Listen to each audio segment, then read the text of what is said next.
पुराने ज़माने में जिम नहीं होया करते थे, अखाड़े होया करते थे, लोग वहाँ पे जाके व्यायाम किया करते थे। आधुनिक युग में सारी चीज़ें हैं, सारे सप्लीमेंट्स हैं, सारी चीज़ें हैं, परंतु इतना बल लोगों के अंदर है ही नहीं, तभी भी शिलाजीत खा के काम चला रहे हैं, है ना। तो आज मैं बात करता हूँ एक ऐसे महापुरुष की जिनका नाम है राम मूर्ति, प्रोफेसर राम मूर्ति।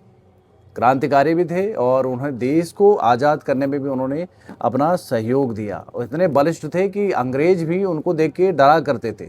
उनका जीवन जो बीता था बचपन में, तो वो एक दुबला पतला सा लड़का जो बीमार रहता था, परंतु योग साधना और शाकाहार के द्वारा उन्होंने अपने शरीर को इतना बलवान बनाया कि एक हाथ अपनी छाती में खड़ा करवा दिया और दोनों हाथों से लोहे के जंजीरों से चलती हुई गाड़ियों को खींच लिया। मतलब इतना बल आप जिसकी कल्पना तक नहीं कर सकते थे।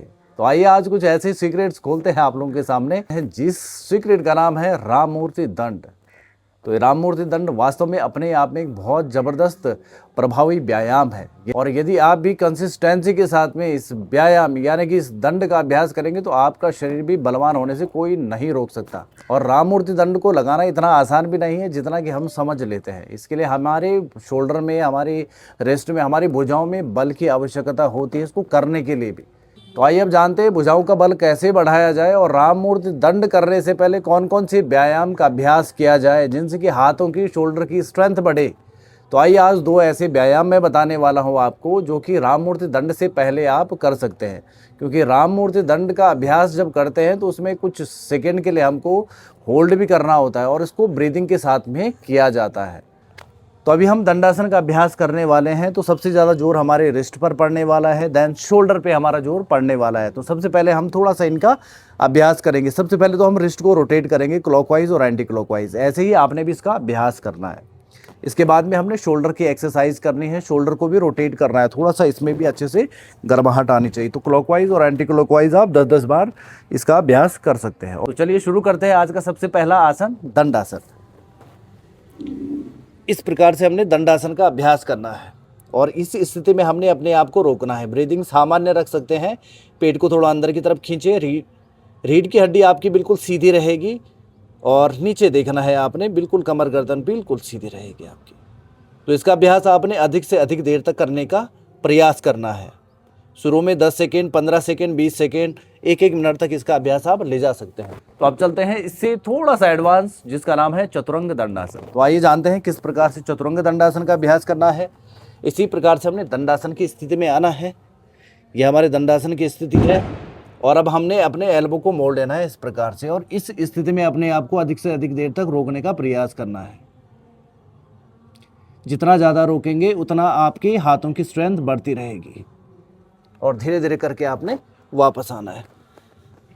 ये सिंपल 2 तरीके हैं और इन्हीं में यदि आप अभ्यास करना चाहेंगे और यदि आपको और भी ज़्यादा भुजाओं का बल बढ़ाना है, अपने ट्राइसेप्स को एक्टिवेट करना है, मांसपेशियों को थोड़ा सा आपने बिल्कुल टाइट कसना है और शोल्डर की स्ट्रेंथ को बढ़ाना है, तो आप दंडासन और चतुरंग दंडासन का भी अभ्यास कर सकते हैं। इस प्रकार से कुछ देर नीचे रोका और फिर दंडासन में आ गए, फिर धीरे धीरे करके नीचे गए चतुरंग दंडासन में और उसके बाद धीरे धीरे करके आप ऊपर आ गए। तो ये दोनों आसनों का जो कॉम्बिनेशन है ये आपकी भुजाओं की शक्ति को और भी ज़्यादा बढ़ाने में मदद करेगा। तो आइए अब जानते हैं राम मूर्ति दंड के बारे में। तो राम मूर्ति दंड जो है वो पर्वतासन और भुजंगासन दोनों का कॉम्बिनेशन है। तो आइए जानते हैं इसको किस प्रकार से किया जाता है और कैसे हमने इसमें वापस आना है। तो सबसे पहले ये है हमारा पर्वतासन। दोनों पाँवों के बीच में 1 फीट का गैप, उतना ही हमने दोनों हाथों के बीच में भी देना है। प्रयास करें कि आपकी रीढ़ की हड्डी की स्थिति बिल्कुल सीधी रहे, बिल्कुल माउंटेन के जैसे आपने बनना है इस प्रकार से। और जो आपकी एड़ियां हैं ये ज़मीन पर टच रहेंगी अच्छे से। इसके बाद में हम करेंगे भुजंगासन। भुजंगासन अभी मैं सिंपल कर रहा हूँ। इस प्रकार से हम भुजंगासन का अभ्यास करते हैं। घुटनों को, थाइस को नीचे टच नहीं करना, बिल्कुल गर्दन सीधी, गर्दन को ऊपर की तरफ अधिक नहीं खींचना, बिल्कुल सीधे रखना है, छाती को ज़्यादा से ज़्यादा फैलाना है और ये श्वास भरने वाली पोजीशन है। जो पर्वतासन था, जो ये पर्वतासन है, इसमें श्वास को छोड़ के रखना है आपने। एक्सेल पुश और भुजंगासन इनहेल पोज। तो इन दोनों आसनों को एक साथ करना है, वो भी ब्रीदिंग के साथ में। तो आइए जानते हैं किस प्रकार से का अभ्यास करेंगे।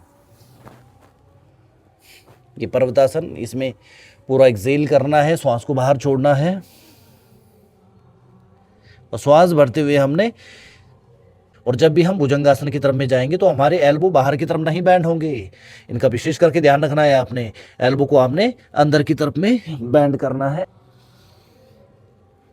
इस अवस्था में आना है और कुछ देर तक यहाँ पे रोकना है अपने आप को, और श्वास पूरी भरनी है। पेट भी बाहर की तरफ फैलाना है, छाती भी बाहर की तरफ, गर्दन बिल्कुल सीधी, छाती ज्यादा से ज्यादा फैलाए, घुटने बिल्कुल सीधे रहेंगे आपके। कुछ देर श्वास के साथ में आपने इसमें रोकना है, और ऐसे ही हमने वापस आना है। Excel, then full excel. तो ये था राम मूर्ति दंड। शुरुआत में आप 5, 10, 15, 20 धीरे धीरे करके इसका अभ्यास बढ़ा सकते हैं आप लोग। राम मूर्ति दंड का अभ्यास करते हैं तो आप सिर्फ शारीरिक तौर पर ही मजबूत नहीं बनते हैं, बल्कि आप मानसिक तौर पर भी बलिष्ठ बनते हैं। आपकी जो सोचने की क्षमता है, जो आपकी वैचारिक क्षमता है, वो भी बढ़ने लग जाती है, और शरीर बिल्कुल प्रबल बन जाता है, यानी कि वज्र के समान बन जाता है। तो ये है हमारे प्राचीन भारत का देसी दंड, और नियमित आप लोगों को भी इसका अभ्यास करना चाहिए। और जब आप इसका अभ्यास करेंगे तो इसके जो फायदे हैं आपको स्वतः ही मिलने लग जाएंगे। आशा करता हूँ कि यह वीडियो आपको पसंद आई होगी। इस वीडियो को आगे भी शेयर जरूर करें, अपने दोस्तों तक बिल्कुल इस वीडियो को शेयर करें। अपने जिनसे भी आप प्रेम करते हैं उन तक ये वीडियो शेयर जरूर करें, ताकि वो भी इसका अभ्यास करके अपने भुजाओं की शक्ति को बढ़ाएं। तो आज की वीडियो में बस इतना ही। मिलते हैं अगले टॉपिक के साथ में नई वीडियो में। तब तक अपना ध्यान रहे, स्वस्थ रहे, मस्त रहे। जय बद्री विशाल।